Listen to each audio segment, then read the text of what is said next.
It's all about getting rich these days. Being a millionaire.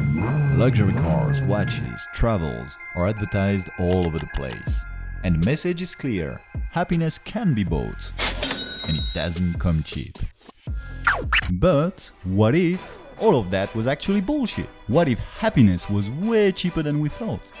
That might be a good news for normal people who don't feel like living just to work themselves to death. I made a promise to myself that I was going to work that hard every single day. I spent 22 to 34 working 6 days a week, Monday through Saturday, 12 hours a day. I was coding at night, 7 days a week, all the time, every waking hour. For these guys, the motivation behind the hard work was their will to achieve. Money was never the goal, and nobody said happiness was either. I know a lot of millionaires and I don't know one happy one. Not one. So it all depends on what we want in life. But if the main goal is to be happy, then chasing wealth sounds like a pretty dumb way to achieve it. Because it begins by trading today's happiness for money tomorrow, hoping that this money could later on buy more happiness than what has been sacrificed to get the money in the first place. Of course, it's never the case. They're seeking happiness outside of themselves, thinking that the drugs or the fame or the money is going to make them happy. They're always unhappy because they're searching for more. So back to the initial question. Is there an exact figure above which more money just could not and would not make us happier? And according to this study, yes there is. Let's check it out. The paper starts by addressing one of the most classic philosophical loopholes. What is happiness? The Princeton study takes two aspects of happiness into account. The first one is simply what emotion we feel inside most of the time. Is it joy? Stress? Sadness? The second aspect is more intellectual. It's the degree of satisfaction people express regarding their own lives. Basically, am I a loser or not? So the scholars asked a bunch of people how they felt and how much money they made, plotted the results, and voila!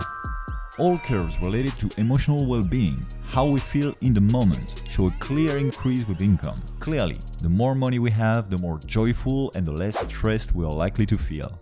Up to a certain point though, if you look closely, you see that all three curves plateau around the same amount of money, a household income of about 100k per year. And if you look even more closely, you see that stress is reduced with income up to 75k a year, but increases again past that amount. So, money increases our emotional well-being, how we feel, up to around 75k a year, which kind of makes sense. Own your house, have a couple bucks in the bank, and that's your base, get me? That's your fortress of fucking solitude. That puts you for the rest of your life at a level of fuck you. To say it more academically, if you look at Maslow's hierarchy of needs, classic, 75k a year cover the most basic two needs, comfort and some level of safety. But pleasures can get really expensive though. And the worst is that our brain does only let us enjoy them for a brief moment.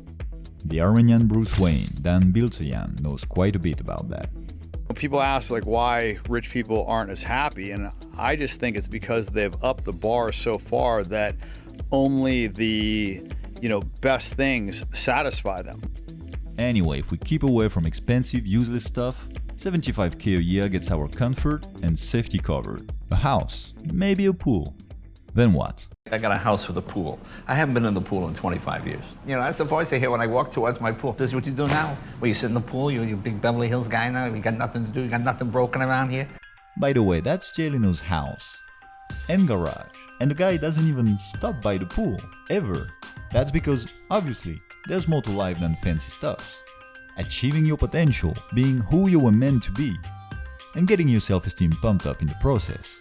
Those are the last two stages of Maslow's hierarchy of needs. And here the Princeton study shows something very interesting. The richer one gets, the more satisfied he's likely to be about his life, aka himself. So just like the universe, human self-satisfaction seems to be infinite.